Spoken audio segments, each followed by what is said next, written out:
The chapel at St. Brigid stood like a white scar against the red earth.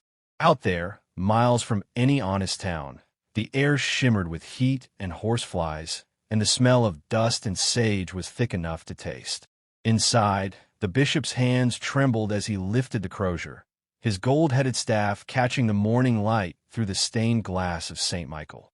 It was meant to be a day of peace, the wedding of Mary Ellen Carver, the rancher's daughter, to Sheriff Thomas Grady, an event that would bring calm to a town too long on the edge of violence. Folks had gathered from every corner of the territory, dressed in faded Sunday clothes, their faces scrubbed and their boots polished. The church pews creaked under the weight of hope and gossip.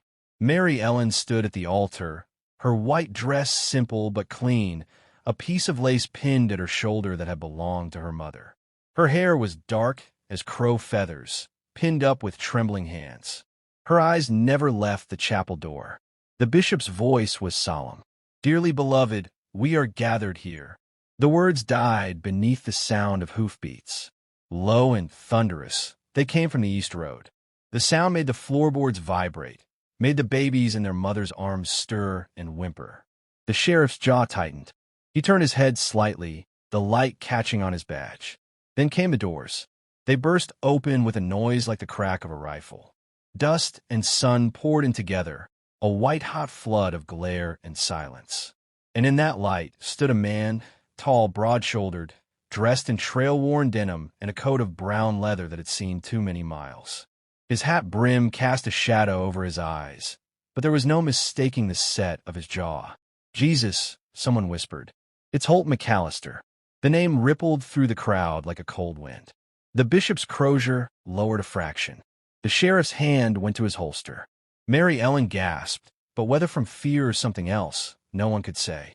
Holt took one slow step inside, spurs whispering against the wood.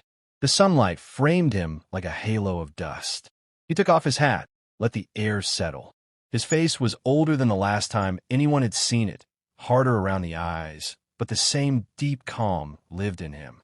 "Morning," he said quietly, voice like gravel, smoothed by whiskey. "Don't mean to interrupt a holy service." "Then don't," the sheriff snapped. "You got no business here, Holt." The cowboy smiled faintly, the kind of smile that doesn't reach the eyes. "Oh, I've got business, all right." He turned, slow as the turn of a wheel, and looked straight at Mary Ellen. She went still, her lips parted, the color draining from her face. Holt took another step forward. "I came to claim what's mine." The church filled with whispers, anxious, frightened, hungry for scandal. The bishop blinked. "Sir, this is a house of God. Whatever grievance you have, you'll take it outside." "I will," Holt said, soon as it's settled. The sheriff's voice hardened. "Mary Ellen ain't yours anymore. You left. You're a ghost from a bad memory." Holt's eyes flicked toward him, calm as a river stone. "Maybe, but ghosts don't carry marriage certificates." He reached in his coat, slow and steady. The sheriff tensed, but Holt only pulled out a folded. The road to Perdition Ridge. The sun over St. Brigid's burned white as bone. By the time Holt and Mary Ellen reached the hitching post, sweat and dust had already caked his coat and her dress. Neither spoke. The air between them was thick with years of silence.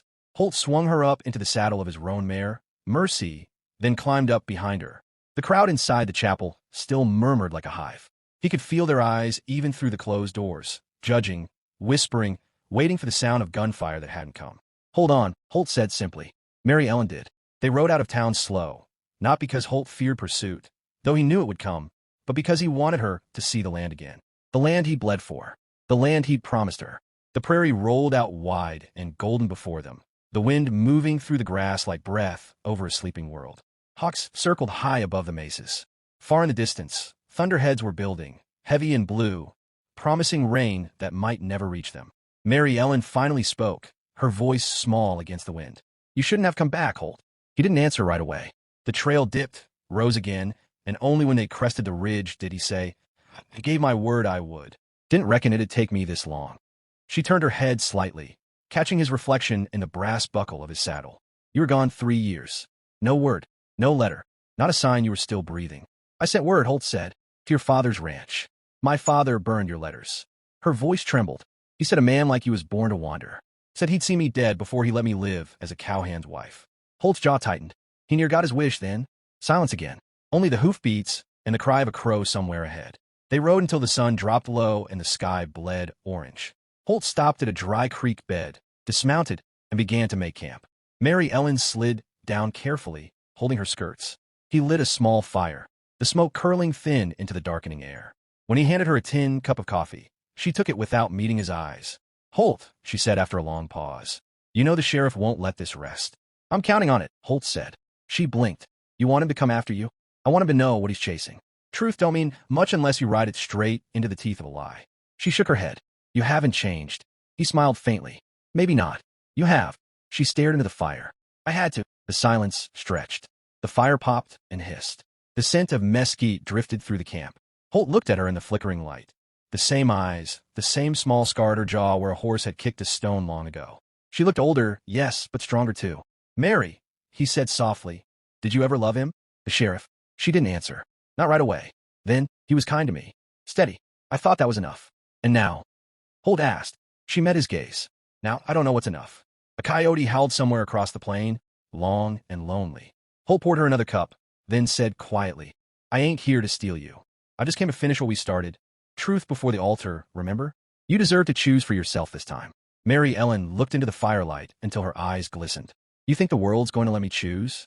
"Holt, they'll hang you if they catch you. Sheriff Grady's got pride to protect, and pride's worse than whiskey when it burns." Holt's hand brushed the revolver at his belt. "I know." The sheriff's pursuit. Back in town, the bishop had sent riders to the county courthouse to confirm the license. Sheriff Grady didn't wait for their return. By the time the sun was dipping, he had saddled his stallion, loaded his rifle, and set off with 2 deputies. His badge caught the dying light, gleaming like vengeance. The bishop watched them go from the chapel steps, the crozier held like a crutch. "Lord," he murmured, "let mercy ride faster than wrath." The confrontation at Perdition Ridge. It was near midnight when the riders found them.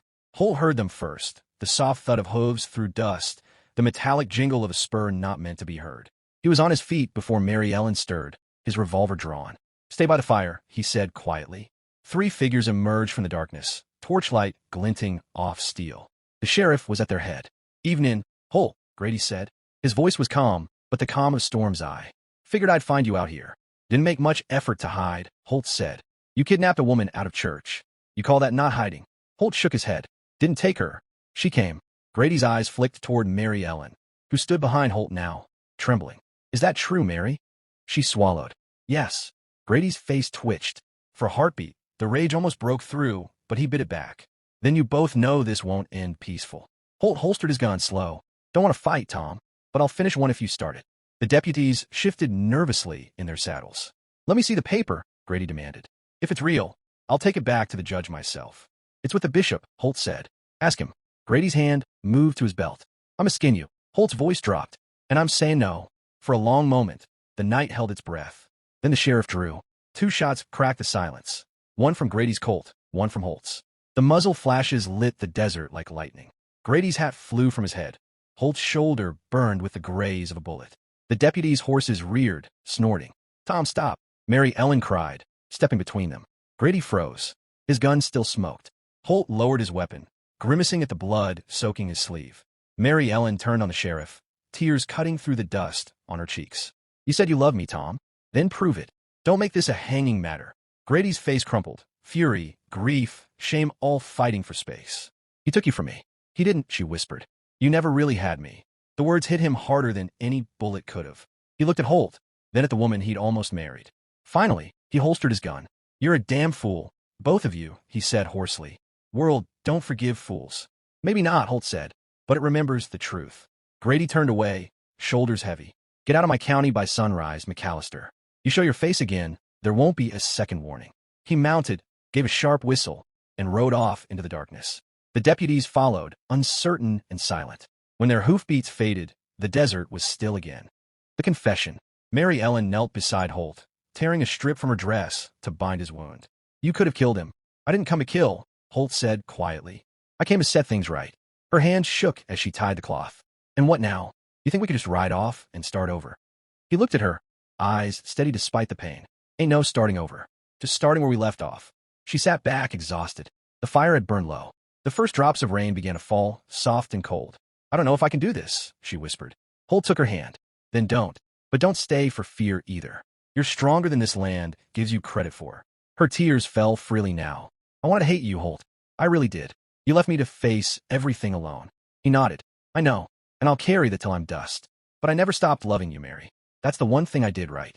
She looked at him a long time, through the rain, through the pain, through the years between them, and then leaned forward, resting her forehead against his. "Then God help us both," she said. The thunder broke, rolling across the plains like judgment. Epilogue of a chapter. By dawn, they were gone. Only the dead fire and a blood-stained bandage remained in the creek bed. The sheriff returned to town, empty-eyed, his badge tarnished by the dust of pursuit. When the bishop asked if justice was done, Grady only said, "Justice don't live out here. Just people and what they can stand to live with." Weeks later, a ranch hand swore he'd seen 2 riders heading west, toward the mountain country where the rivers ran clear. One man, one woman. No law chasing them anymore. Only time. And in the quiet of St. Brigid's chapel, the bishop often paused during his prayers, staring at the empty doorway and whispering, "Lord, let mercy ride faster than wrath."